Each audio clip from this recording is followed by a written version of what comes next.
Imagine this. You're on a dating app and you match with a potato. Yes, a potato. You're thinking, great, even the vegetables are getting more matches than me. Welcome to the peculiar world of online dating, where the unexpected is just a swipe away. One moment you're scrolling through a plethora of potential partners, the next, you're left questioning your life choices as you match with a root vegetable. It's a strange new world out there, filled with comedic twists and turns that often leave us scratching our heads and wondering, is this really the best way to meet someone? We've all been there, haven't we? Staring at our screens late into the night, swiping left, swiping right, all in the quest for that elusive perfect match.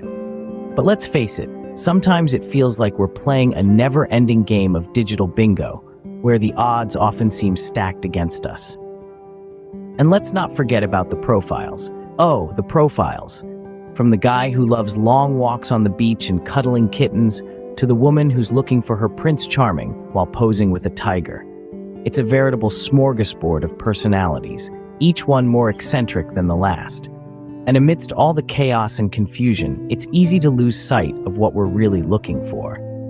Yet in this digital age, it's almost become a rite of passage to dip our toes into the online dating pool. But here's a thought. What if there was a different way? A way that takes us back to the basics, where meaningful connections aren't made through a screen, but through real, genuine interactions. Imagine a world where you meet someone not because you both swiped right, but because you struck up a conversation at the park or bonded over your mutual love for coffee at your local cafe. A world that doesn't judge you on a few carefully selected photos and a witty bio, but on who you are as a person. Sounds refreshing, doesn't it? But what if there was a way to meet someone without swiping right on a potato first? Remember the time when people actually met each other without the help of screens? Sounds like a fairy tale, right? But believe it or not, there was a time when swiping right was just something you did when you accidentally knocked over your coffee mug. Yes, my friends, we're going on a nostalgic trip to the era of the old school approach to dating. Fasten your seatbelts, we're going for a ride. In the not-so-distant past, people met potential partners through social gatherings. Barbecues, parties, weddings, you name it. There was food, there was dancing, and there was that thrilling moment when you locked eyes with someone across the crowded room. Sounds more romantic than swiping on a profile picture, doesn't it? But it wasn't just about parties. Hobbies were a great way to meet people too. Whether it was a book club, a hiking group, or a cooking class, shared interests were a fantastic starting point for a conversation, and maybe something more. It's a bit different from matching with someone because you both like pizza, right? Then, of course, there was the workplace, the birthplace of many a romantic tale. Yes, there's a bit of drama, a dash of intrigue, but hey, who said love was easy? And let's not forget about the magic of mutual friends. A friend's recommendation could be worth its weight in gold when it came to finding a partner. After all, they know you well, and they wouldn't set you up with a dud, would they? One of the biggest advantages of the old school approach is the opportunity to see the person in different social situations. You get to see them at their best and at their worst, how they interact with others, and how they handle stress. It's a far cry from a carefully curated online profile, isn't it? Sounds exciting, doesn't it? Now, how do you get there? So, you're ready to ditch the dating apps and meet someone the old-fashioned way. Here's how you do it. First off, let's talk about expanding your social circle. Think of it like a spider's web. The more strands you have, the more likely you're going to catch something. And I don't mean a bug, I mean a potential partner.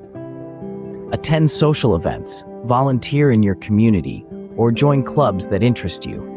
You might not meet your perfect match right away, but you never know who might introduce you to them. Next, we have developing your interests. This isn't just about having something to talk about on a first date, although that's a bonus. It's about becoming a more well-rounded individual.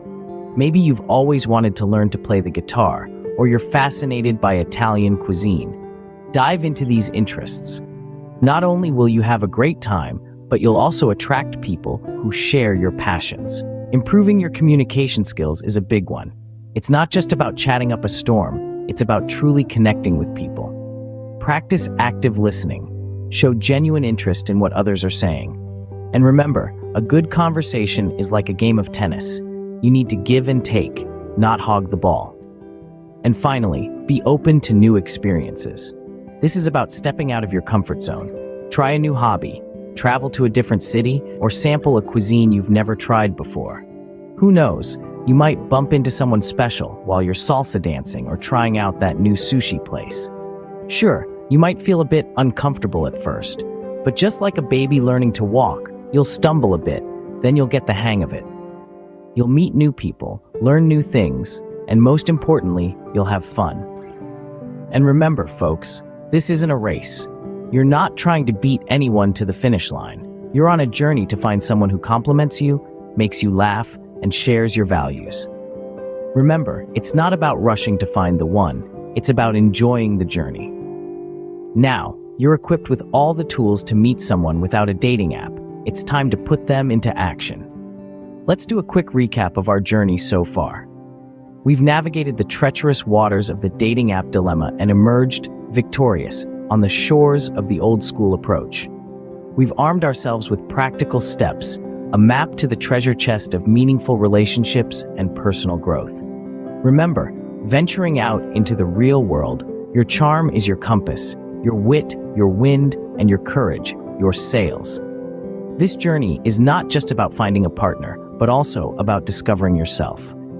It's about the thrill of the chase, the joy of connection, and the growth that comes from stepping outside of your comfort zone. So, are you ready to leave the potatoes behind and start your real-life dating adventure? Before you go out there and start making connections, we have a small request.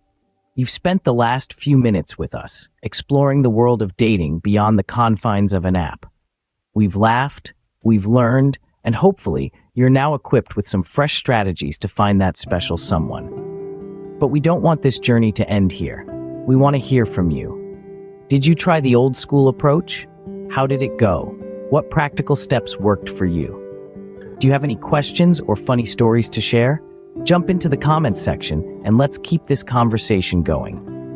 And if you found any value in this video, consider giving us a thumbs up. It's like a virtual high five, and who doesn't love high fives? Plus, if you share this video with your friends, they too can join the fun. And last, but certainly not least, hit that subscribe button. You wouldn't want to miss out on our upcoming videos, would you? Don't forget to hit that like button, share this video with your friends, and subscribe to our channel for more tips on relationships. Until next time, happy dating.